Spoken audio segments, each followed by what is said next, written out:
We're talking about boating accidents. These can cause some serious injury. So how do you figure out how fault is decided in one of those? Yeah, you know, unlike in a car wreck where the people are supposed to be wearing a seatbelt, you know, which would help minimize the injuries. If you're in a boat wreck, then most likely you're going to be pretty significantly injured. In fact, out on Lake Tuscaloosa just a couple of weeks ago, a man lost his life in a boating accident. And so as far as how to determine fault, it's not unlike that in a car wreck. You got to determine what the witnesses might say, what the parties involved would say.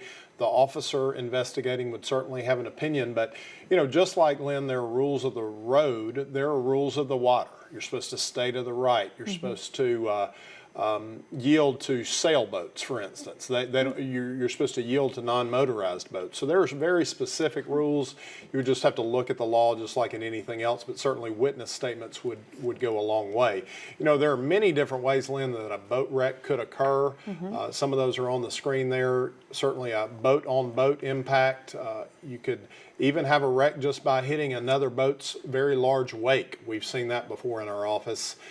Any kind of wave or a rock or a stump in a lake or a river, you know, we don't always know exactly what's under our boat when we're traveling through the water, and a lot of times there are hazards that you can't even see. So while boating can be a lot of fun in our area, it can also be very dangerous, and the one thing that we all should probably do better on when we're on the water is wearing our life preservers. Certainly if you're in a fishing tournament at night, that is a no-brainer. But even, you know, if you're out for a joyride with your family, you ought to, certainly children ought to absolutely have it on.